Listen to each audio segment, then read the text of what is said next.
Good afternoon, everyone. My name's Steve Mustard.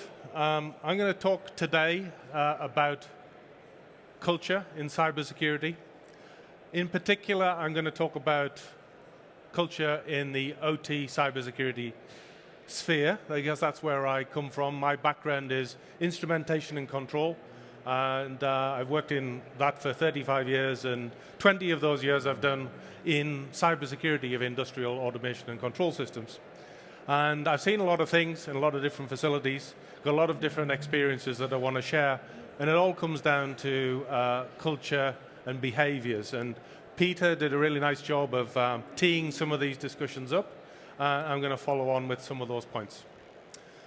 So my main point when I talk to people about cybersecurity, especially in OT environments, is that it's not just a technical challenge that we have to solve cybersecurity.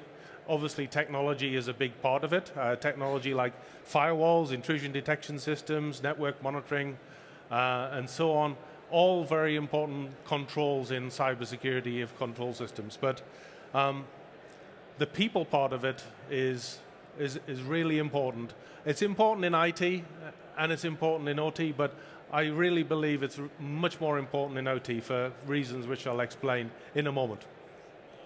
I'm also going to talk today a little bit about supply chain, another thing that Peter mentioned, and I think that's also a behavioral and a cultural thing that we need to improve on to improve cybersecurity in industrial environments.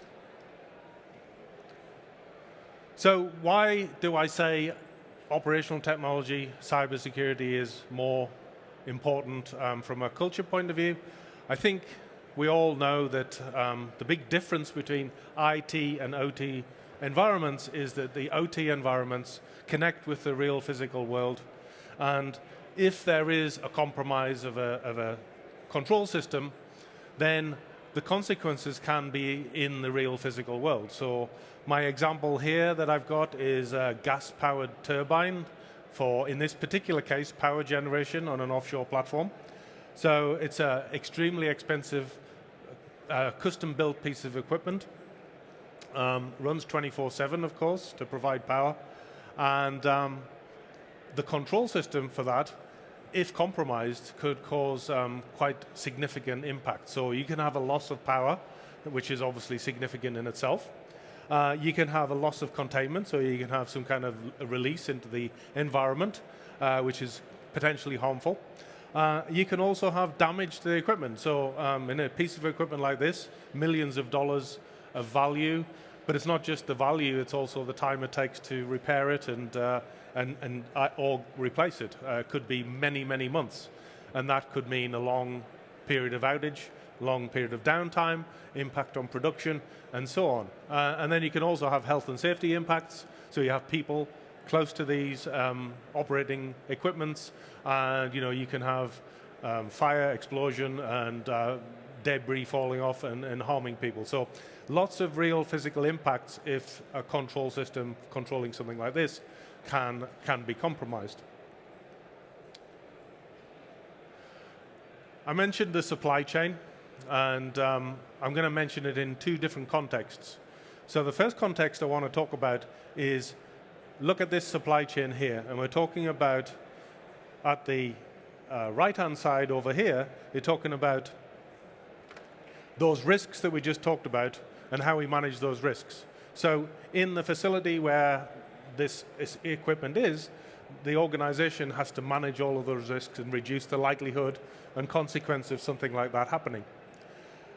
But if you go back the other way towards this end, it all begins, or a lot of the risks begin at this end. So it starts with people not understanding what security is and how to do secure design effectively. It also starts with people not understanding processes and procedures, or not even having processes and procedures to make secure equipment. Then you've got making those systems secure, and when they're secure, the people who operate them also need to have awareness. They need to then have policies and procedures to follow. And all of those things, as you can see, have vulnerabilities. So we're not just talking about technical vulnerabilities like software flaws, hardware flaws, bad firewall configuration, those kind of things. We're also talking about just people, lack of awareness, lack of policies and procedures, lack of following policies and procedures. All of those things are also vulnerabilities in the ecosystem that you have. So one of the things I do to represent all the controls that you need to have in place in the OT world is use a barrier model, also called a Swiss cheese model. You may be familiar with this if you worked in operational environments, because they use this all the time to represent how integrity of the environment works from a safety point of view. So the reason it's called the Swiss cheese model is, as you can see from those pictures, all of those controls that are in place to reduce the likelihood and consequence of something happening have holes in them, have flaws in them, vulnerabilities. And obviously when all of those line up, then you can have an incident. So on the left-hand side here, you can see what I've called the prevention barriers or controls. They're the things that reduce the likelihood of a cybersecurity incident happening. So things like good network design, secure remote access, things like that will reduce the likelihood of your system being compromised. But because we're talking about cybersecurity, we know there's no guarantee of security, and so you are probably at some point going to be compromised. And so on the right-hand side, you have what we call mitigation barriers, and the mitigation barriers are there when there is an incident that you can reduce the consequences of the incident, so you reduce the impact as a result. So one obvious example is having a cybersecurity incident response plan, and if you have a good incident response plan and you exercise that response plan regularly, then if you do have an incident, the likelihood of being out of operation for multiple days is much reduced, and you might only have a minor outage, and that's all perfectly manageable with normal operation. I also mention in these mitigation barriers some other things which are fairly unique to industrial automation environments, things like mechanical fail-safes and manual procedures. I'll talk a little bit about those in a moment. So I mentioned that the Swiss cheese model is there because Swiss cheese has holes in it, and so the barriers, they have vulnerabilities. And over the many years, I've traveled around to different facilities in oil and gas, water, wastewater, nuclear power, nuclear weapon manufacturing, French fry manufacturing, all of those different places. They all have a lot of vulnerabilities that I find. I always say to customers that even if you think you're doing really good security, I could go to a facility, I could find a dozen vulnerabilities without even trying, because that's just the way it is in those kind of facilities. And these are some examples of things that I've seen over the years. So at the top left there is a simple example. So a door that is permanently propped open, so people can go out and take a smoke break and not have to rush around and do stuff and walk all the way around the building to get through the main entrance. In that particular case, that was a really important door because that gave us access to a room where something was available that would allow us to get access to a facility. So we just had to walk into there unprotected and take what we needed and to get access to the facility, which obviously is a major security flaw, but it's a physical security flaw. And when we talk about cybersecurity, a lot of people think, well, I don't even know about the physical security side. I assume it's good, so I'm just not going to even check. I'm going to pick a couple of other ones, so I'm going to go through all of them, but simple example on the bottom left is you can see two USB ports. One of them's locked, another one isn't. That's because someone unlocked it to do some work, and then they forgot to put the lock back in. That's a very common, simple mistake to make. One of my favorites is this one on the top left here, this firewall you can see, Tofino firewall. You can see that the cable is disconnected from the firewall. So I opened a cabinet in an offshore facility in the Caribbean, and I saw the cable was disconnected. So I asked them why the cable was disconnected, and they said, well, when we plug the cable in, everything stops working. So we decided we'll unplug the cable, and then it works again, so we just left it. So of course, the people who designed this assume that that control is in place. They assume that firewall is in place. They assume everything's good. And of course, in reality, it's not. Next to it is another classic. So that's a guy peeling a sticker off a laptop that's in a rack used to manage a power management system on a facility. And that's the username and password for the admin account to log into that system on the sticker on the laptop. So obviously the people who do that say, well, we don't have to worry about people having access to that username and password because all of our physical security is good. We have locks on doors, we have all locks on cabinets and all of those kind of things. So why do we need to worry about whether someone can get access? But as I just pointed out, those things fail as well. So you've got all of these things cascading at the same time, and now you've got a potential for someone to do something malicious. Last thing I want to mention is the bottom one. That's a Bentley Nevada vibration monitoring rack. I use that as an example. You could use a PLC from Rockwell or Siemens or whatever. They all have a key, physical key, and it's in 2 or 3 positions. And one position is called run, the other position is called program, and sometimes they have a third one which is called remote. And that key is supposed to be in run unless you're making changes to it. And I can guarantee that you can go to any facility anywhere in the world that has any of those devices, and 99.99999% of the time, the key will be in program or remote mode. Why is that? Because no one can be bothered to go from their computer where the programming software is, walk all the way to the other end of the facility, turn the key, walk all the way back, make the programming changes, then walk all the way back again and turn the key again.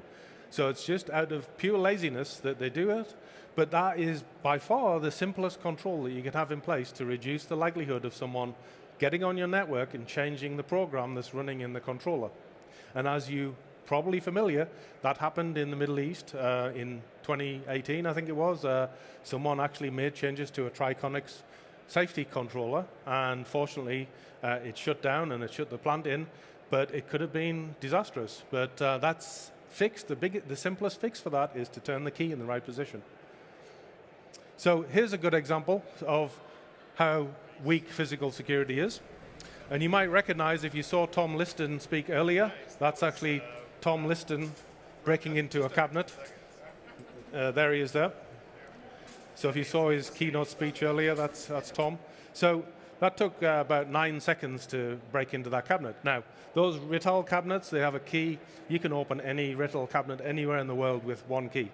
I have one that I keep with me, and I break into cabinets regularly just to show people, but it's not difficult. But the point is that people say we don't have to worry because our cabinets are locked, and it's pointless. It's really not as effective control at all. And even if they do lock it, they leave the key in, and even if you don't, leave the key in, it's usually left open as well. So many things that can go wrong, all cultural based. So I mentioned about mechanical fail-safes earlier, and that's very unique, I would say, to OT environments. So what do I mean by that?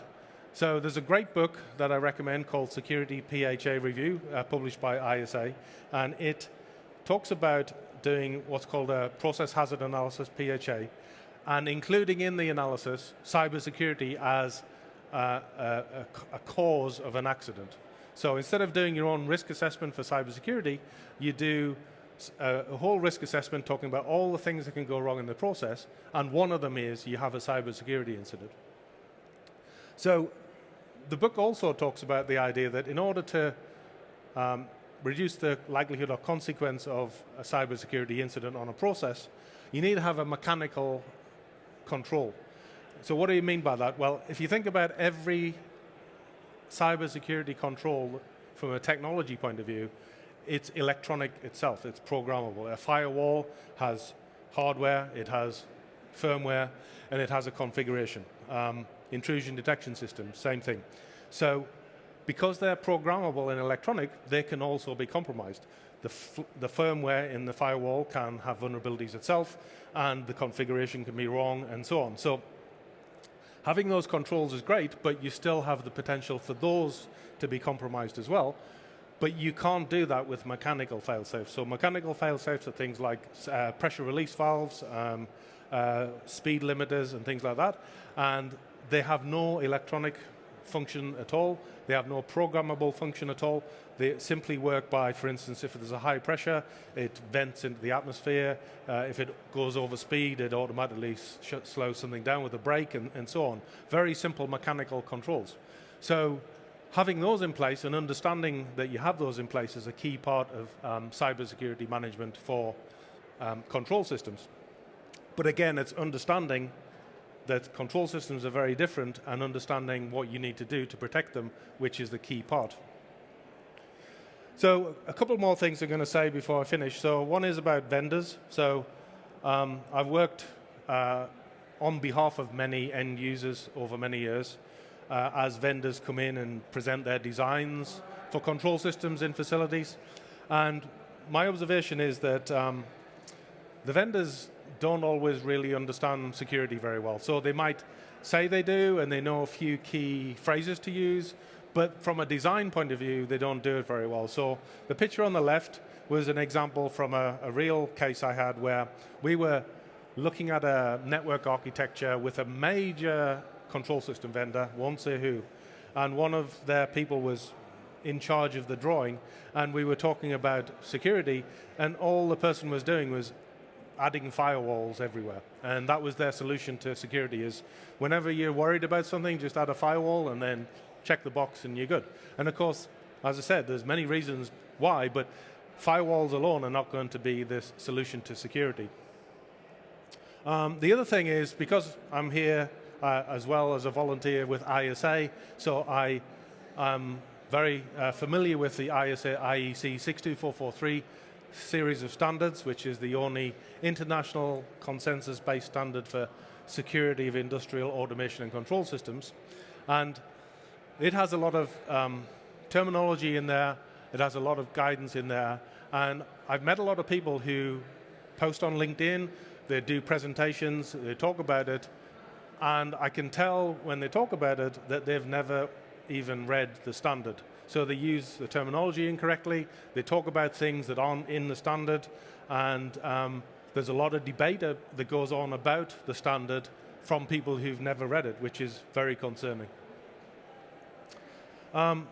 Projects. So industrial environments like I've described, the capital project to develop those takes many years, and it manifests itself in different types of environments, like pictures here. So shipyards, for instance, with lots of people with heavy equipment. On the right-hand side, there's a main automation contractor's development facility, which is set up just for this project in a warehouse somewhere in some city, and they work on that for like 2 or 3 years, developing their control system. And there's security risks all through the project, which have to be managed as well, you know, in terms of people accessing systems, people not patching systems, people not running antivirus on systems and backing them up, all of those kind of things. And in many projects today, the projects don't have those controls embedded in place, which is very alarming. So this is another example of what I mean about supply chain culture. So this is an offshore facility that I worked on. This was built in South Korea, and to get it to the Gulf of Mexico in Houston, near Houston in Texas, it sailed on a heavy lift vessel for 60 days, 15,000 miles all the way across the world. And a number of things came to mind when I was looking at this project. I was the cybersecurity SME on the project, and so I asked some questions like, in the shipyard, the cranes and the other heavy equipment that they use, who checks that the cybersecurity controls are in place for those? This vessel, who checks that the control systems and navigation systems on the vessel are properly managed so that we don't have a cybersecurity incident on its way from South Korea to Texas? And the answer I got was, we don't. We have these contracts with these shipyards and these vessel providers, and we don't tell them what to do. We just assume that they're doing it. And obviously that's not a good situation to be in. As Peter said earlier, this is a key part. Everybody needs to do their part in the supply chain if you're going to be secure. So last thing really to add is about competency. So I mentioned about vendors, competency, and I also mentioned about people in the supply chain and even in the organization itself need to understand cybersecurity, need to understand why it's important, need to understand what their part is. So there's many different frameworks out there that you can use, from things like CompTIA Security Plus, which is very fundamental and covers IT and OT. There's a thing called the automation competency model, which is on the left, which includes cybersecurity, but it also includes all of those other things to do with automation.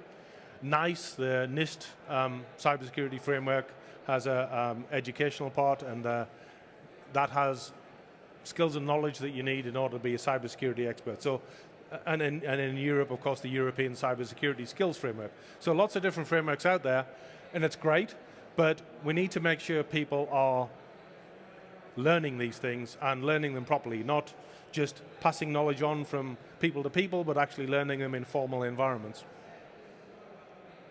And then the last thing really is about the culture. So just quickly, the safety is something which is very well managed in industrial facilities. And you can do the same kinds of things with safety you can do with cybersecurity. So if you follow the same kind of principles, like making sure you do a risk assessment before you do anything, which is what they're doing on the top left there, doing a toolbox talk, which we're doing on the top right, all of those kind of things will reduce the likelihood of something happening in the environment. And then even when it does, you need to track these things. And so this is a safety triangle or an accident triangle. This has been used for decades now to track safety. So what it does, if you're not familiar, is at the bottom you have the least significant incidents, like people tripping and not wearing their PPE and things like that. So very basic minor infractions. And at the very top, you've got major accidents, people being killed, for instance, in an accident. And the idea of this is to say that as you have these incidents that happen at the lowest level, they contribute to more severe incidents as time goes on, because culture is that if you don't keep a handle on the low priority issues, then you'll have a high priority issue at some point in time. So you can do the same thing with cybersecurity. You can track that people are locking the USB ports and they're applying antivirus and they're following all the right procedures. And if they're not, then you need to re-educate people, because eventually one of those things is going to lead to a serious incident. So the summary is, we need better trained people. Not just conferences like this, but we need people to take courses, we need people to take certifications to demonstrate that they've learned things. Then they will, because they've done those courses, will know the importance of following rigorous procedures and applying safety principles, and then asking the right questions in the supply chain and making sure that people in the supply chain do their part as well. So that's all I had. I know we're right at time, so I hope that was useful, and if you have time, then I'm happy to take any questions. Otherwise, I'll be around today in the conference. Thank you.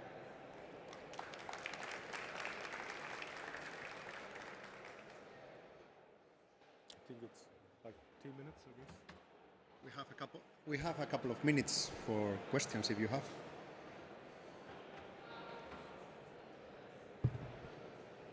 It's a difficult time with the lunch. Okay, this guy is who wrote those books, right? So he's a great guy to follow. Thank you very much, Steve. Thank you.